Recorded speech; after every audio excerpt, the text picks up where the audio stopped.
શું કરવાનું છે? પતંગ ઓલું કેવું મકર સક્કર છે, પતંગ ચકાવવાની છે. પતંગ ચકાવવાની છે.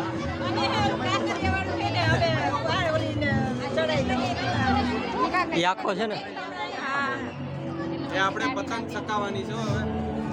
કેમ તમારે નથી ચકાવવાની? તમે પતંગ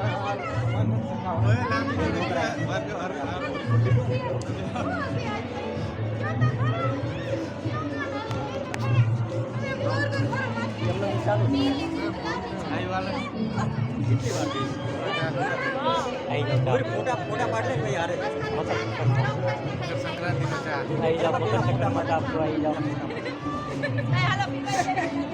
હાલો આમાં ચારે વાહ હા પીવાય એ આ તાર તો ફૂક મારીને આપણે પીવડાવી દે. હાલો આપણે ચારે છે ત્યાં શેરીને જવું છે.